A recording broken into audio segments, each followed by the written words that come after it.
I never imagined my life would turn out this way. If you had told the 17-year-old me that the boy I loved, my high school sweetheart, would one day try to steal everything I worked for, I would have laughed in your face. Before we continue, please subscribe to this channel, and let me know where you're listening from in the comments. Back then, Mark was my entire world. We met in the hallways of our high school, two kids with big dreams and very little else. He was charming, funny, and made me feel like the only girl in the room. We'd spend hours talking about the future, the kind of house we wanted, the family we'd raise, and how we'd grow old together. I believed every single word he said. Fast forward a few years, and we got married. At first, everything felt like the love story I always dreamed of. We didn't have much, but we had each other. And in those early days, that was more than enough for me. When we finally bought our first home, I thought it was a dream come true. A small, cozy place in a quiet neighborhood, nothing fancy, but it was ours. Mark insisted we put everything under both our names, and I didn't think twice. I trusted him completely. He told me, "Linda, this house is our future, our legacy." And when I signed those papers co-signing the mortgage, I did it with a smile. Looking back, that was my first mistake, trusting him so blindly. But at the time, I didn't see it that way. I was proud. Proud that two kids who started with nothing had built something together. I worked long hours at my job, saving every penny I could, while Mark managed the paperwork and finances. I thought we were a team. And then, there was Rachel, my best friend since middle school. Rachel had been with me through everything: awkward teenage years, college heartbreaks, late-night study sessions. When I married Mark, she was right there by my side as my maid of honor. She used to tell me she admired the love we had, that I was lucky to have found the one.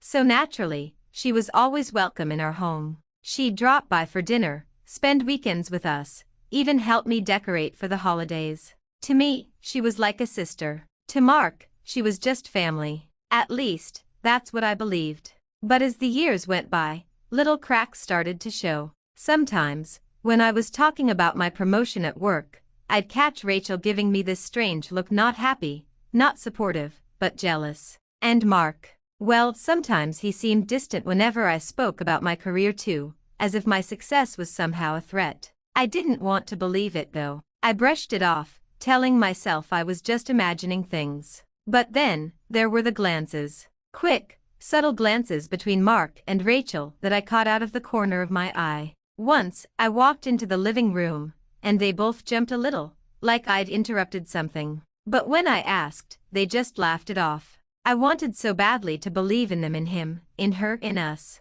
I told myself they were family, that I was overthinking. After all, Mark was my husband, the man I trusted with my whole life, and Rachel was my best friend.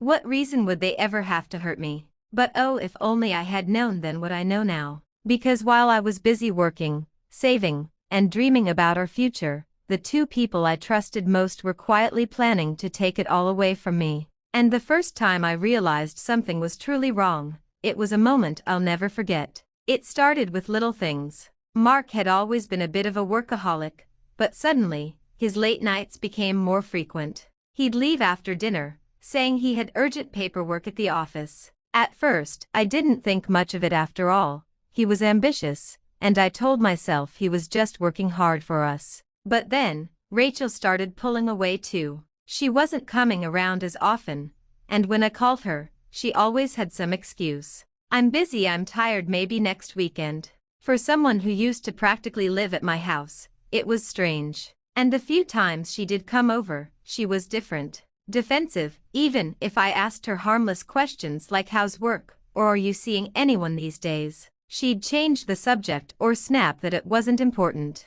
I brushed it off, told myself people change. Maybe they were just stressed. Maybe I was imagining things. But my gut wouldn't leave me alone. One night, around midnight, I woke up and realized Mark wasn't in bed. I thought maybe he'd fallen asleep on the couch, but when I went downstairs, the living room was dark. Then I heard his voice, low, hushed, coming from his office. I crept closer, careful not to make a sound. And that's when I heard him. "Don't worry, babe. Once the house sells, we'll have more than enough to start afresh. She won't suspect a thing." My blood ran cold. Start afresh? Babe. She won't suspect a thing. Who was he talking to? I wanted to burst into that office and scream, demand answers. But something stopped me. My heart was pounding, my hands shaking. But my mind was screaming, don't let him know you know. Not yet. I tiptoed back upstairs, crawled into bed, and stared at the ceiling until morning. I didn't sleep a single second. The next day, I tried to act normal, made breakfast, kissed him goodbye like nothing was wrong. But inside, I was breaking apart. My husband, the man I trusted with everything, was planning to sell our home behind my back. And the way he spoke, babe, that word echoed in my mind all day. A few nights later, the truth slapped me across the face. I was cleaning up in his office when I saw his laptop open on the desk. Normally, I'd never snoop, but my gut pushed me. I told myself, just one quick glance. What I saw made me sick. There it was, an email draft. It wasn't even hidden. A message to Rachel. My best friend. Once we close on the house, we'll split the money and leave. We deserve this. She'll be fine, she's strong. But I can't wait to start our new life together. My hands were trembling so badly, I had to sit down. It felt like the floor had fallen out from under me. My husband and my best friend, planning to sell the house, my house, the one I worked so hard for, and run off together. It wasn't just betrayal. It was theft. It was humiliation. It was my worst nightmare, and it was happening in real time. I wanted to scream. I wanted to call Rachel right then and there, curse her name, and tell Mark to get out of my life. But then I remembered his words on the phone, she won't suspect a thing. And that's when it hit me. Maybe that was the only advantage I had left, the fact that they thought I was clueless. Maybe, just maybe, I could use their arrogance against them. So I closed the laptop. I fixed my face. And that night, when Mark came home, I smiled, served dinner, and asked him how his day was. He kissed me on the forehead and said, "You're too good to me, Linda." And at that moment, I made a silent promise. You want to play games behind my back? Fine, but I'll be the one to finish them. After I read that email, something inside me broke, but something else was born. The old Linda, the trusting, naive wife who believed in fairy tales, she died that night. In her place stood a woman who refused to be fooled again.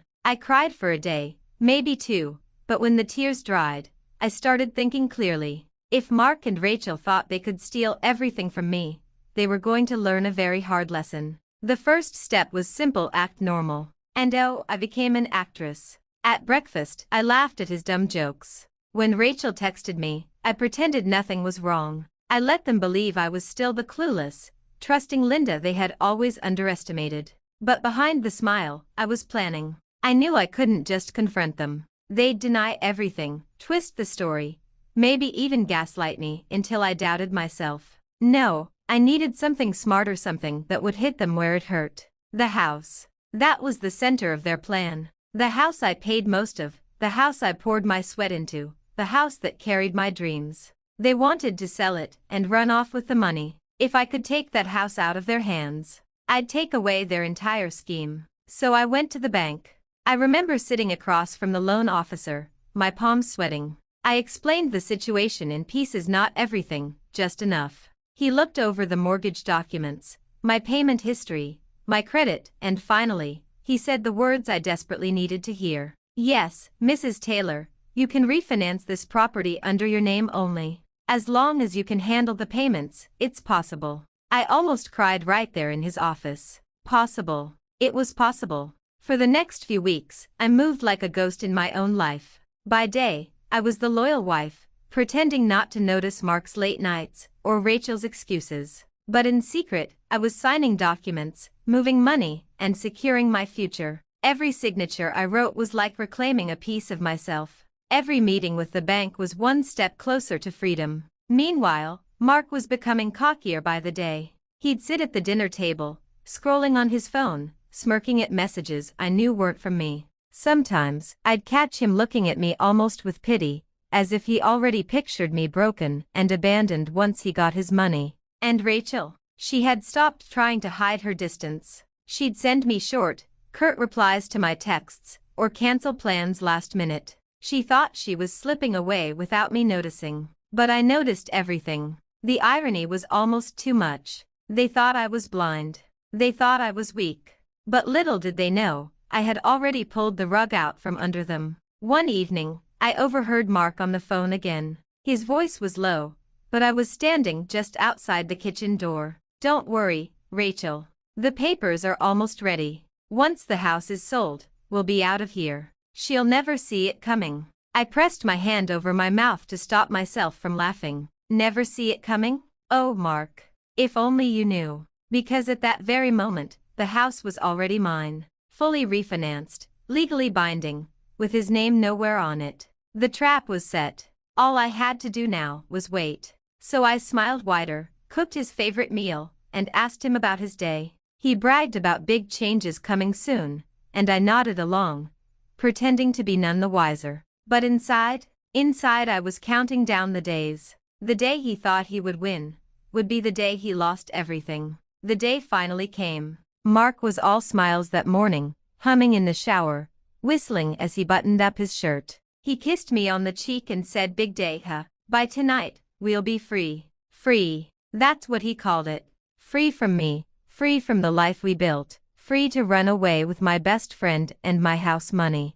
I smiled back, hiding the storm raging inside me. "Yes, big day," I whispered. At the closing office, the air felt heavy, thick with fake confidence. Mark strutted in like a man who thought he had it all figured out. Rachel was there too, sitting in the corner, her lips curved into a smug little smile. She didn't even bother to greet me properly, just a quick glance, like she was already erasing me from the picture. We sat around the long conference table. The lawyer shuffled papers, cleared his throat, and began reviewing the documents. I sat quietly, hands folded, heart pounding, but not from fear. From anticipation. Mark leaned over, whispering in my ear, "Once this is done, everything changes." I turned to him, smiled sweetly, and said, "You're absolutely right." Then it happened.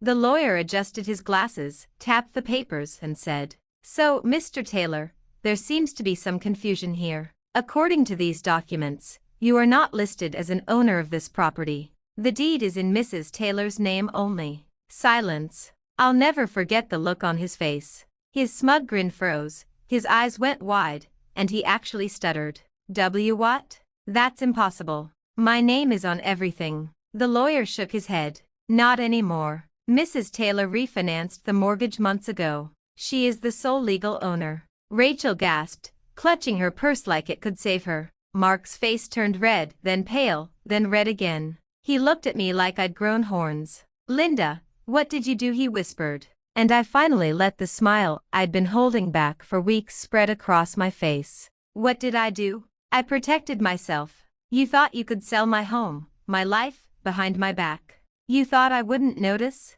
Mark, you can't sell what you don't own." The room was so quiet, I swear I could hear Rachel's heartbeat pounding. She jumped up, muttering, "This is ridiculous, let's go, Mark." But he didn't move. He just sat there, frozen, the reality sinking in. I leaned forward, my voice calm but sharp as a knife. "You both thought you were so clever, plotting behind my back, planning to run off with my money. But the truth is, the only thing you two are leaving with today is nothing." Rachel stormed out, heels clicking angrily down the hallway. Mark, on the other hand, stayed.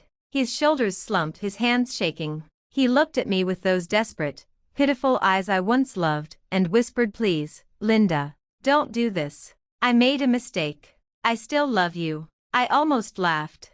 After everything, after all the lies and betrayal, he dared to beg. I stood up, gathered my papers, and looked him straight in the eye. "No, Mark. You don't love me. You loved the idea of control. You loved thinking I was weak. But you forgot one thing. I'm stronger than you ever gave me credit for." And with that, I walked out. The house was mine. My future was mine. For the first time in years, I felt free. Not the kind of freedom Mark promised with his lies, but real freedom. Freedom from betrayal, freedom from manipulation, freedom from a man who never deserved me. That night, as I stood in my living room, I looked around at the walls, the photos, the memories. This house was no longer a symbol of our marriage. It was a symbol of survival, of strength, of starting over. He lost everything. The house, the money, the mistress. And me? I gained something far more valuable. Myself. He thought he could steal my home, my trust, and my future. But in the end, all he lost was me. And that's a price he'll never get back. So if you're listening to this, remember, people can steal, they can lie, they can manipulate, but when you stand tall, when you know the truth, revenge doesn't just taste sweet, it tastes like freedom. Before you go, don't forget to subscribe for more true stories like this. Trust me, the next one is even wilder. And let me know in the comments, have you ever had a family, husband, or friend betray you? I'd love to hear your story. Because at the end of the day, these betrayals may hurt, but when the tables turn, the justice is always unforgettable.